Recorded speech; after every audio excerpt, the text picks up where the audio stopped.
Hey everybody, it's another Leonardo the Lion finishing tutorial. Today we're going to be attaching Leonardo's button eyes. And I put out his buttons for his sweater too because I figured since I'm sewing on buttons today, I might as well sew on the buttons for his sweater too. So for now I'm just going to put his sweater buttons to the side, and I have some black thread and a sharp sewing needle right here, and his recommended eye buttons. Now these aren't exactly the brand that Brenda used. She used La Mode, and I actually put a list and a link where you can buy all of these buttons on our blog about Leonardo, and it also should be on the product page where the bundle is for the pattern and the yarn. I believe I put it in there as well. So we're just gonna start off. So I got these at Michael's. I realized that in my extensive stash I did not have these white 1.5 inch buttons, and I really wanted the 2 hole buttons because that's what the original Lion has, and I really like the way that looks. So I ran over and just got a simple pack of button findings. I think there were like 11 different buttons in each pack. So I got a white pack and a black pack. So now I'll have a whole bunch of buttons to choose from in the future. I also, let me show you the brand of buttons I got for his little sweater too, and I also got these at Michael's because I just thought they were cute. I didn't see any that were exactly like the ones that Brenda used there, but again I put a link to where you can buy them online if you want them delivered to your house.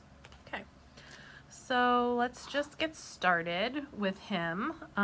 Once again I'm gonna flip him this way because it's a little easier, I think, for me to be able to demonstrate this and you to be able to see it. So the first thing that you're going to want to do is consult the photos for Leo, because his eyelids, once you attach them, it's going to kind of like affect his expression, and we just want to make sure that his eyes are getting put in the right spot so that his whole facial expression can look sleepy and cute like it is in the photos. So I'm gonna try and aim for here and here with his buttons. So what I'm gonna do is take a pin. Ooh, got some fuzz on that one. Nope. So here and here, and I'm just gonna kind of make like little indents with my fingers, and then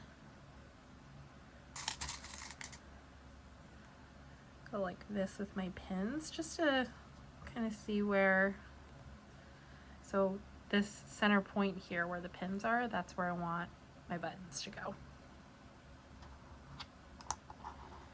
So let's just do a little test.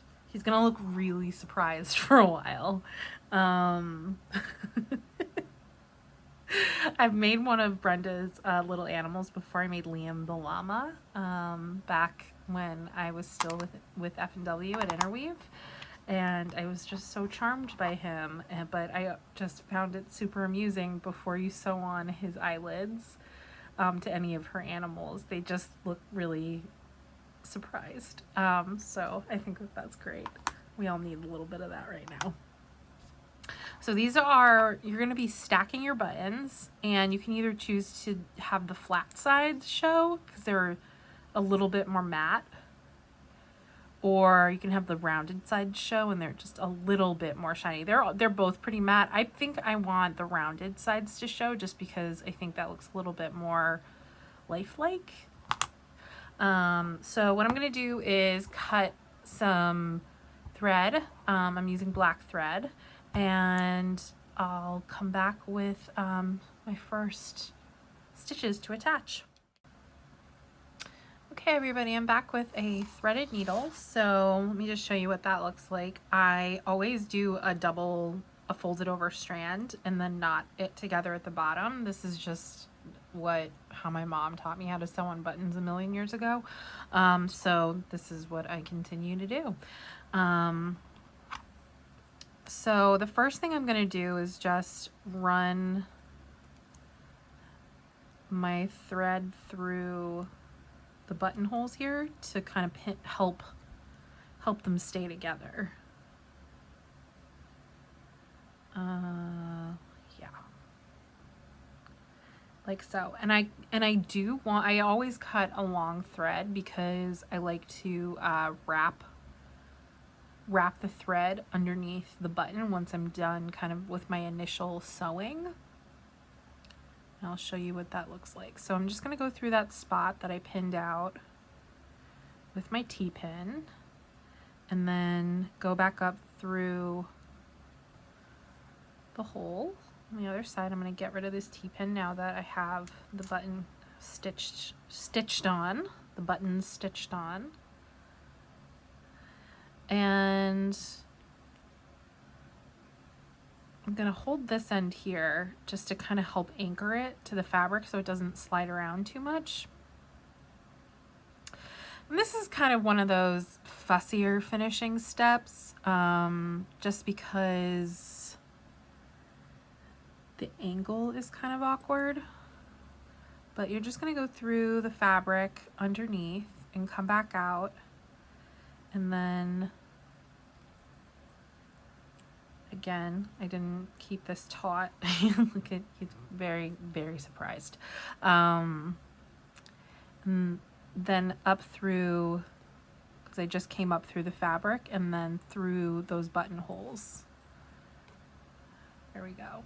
And I like that it's a little bit, that we keep it tight when we're going through the holes here, and then you can go back and pull the button slightly so that you can see where to stick your needle through the fabric.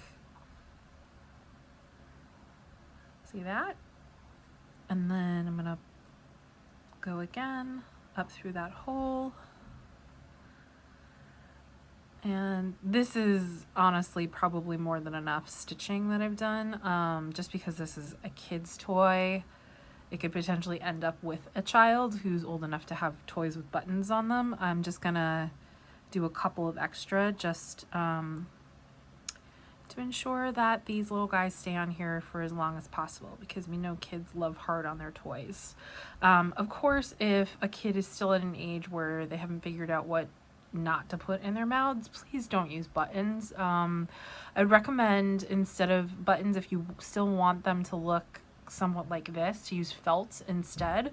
You can get felt at any craft store like Michael's, and cut out the eyes using a button as a template, using each button as a template. So just get white and black felted fabric and cut it out, and then you can whip stitch these together with just black sewing thread. And then if you want to get white thread, you can whip stitch around the edges to sew his eyes down, and then put the felted eyelid over the top. And that is a really good solution. And you can do the same thing with the buttons for the sweater, or use an embroidery knot, or whatever it is that you want to do for if this toy is intended for a child that still hasn't learned about choking hazards, because that is not what we want.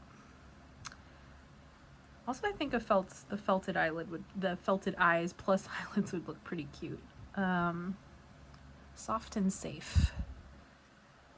So I'm all done here. So as you can see, while I was talking about felts, I'm going to explain what I did. I just wrap the thread around underneath in a circle around the stitches that we've threaded through, and then I knot. So you can do that a couple of times to make sure everything's secure. And then the great part about this is that the button hides the thread ends if you cut it close enough. Boop. There you go. One eye on.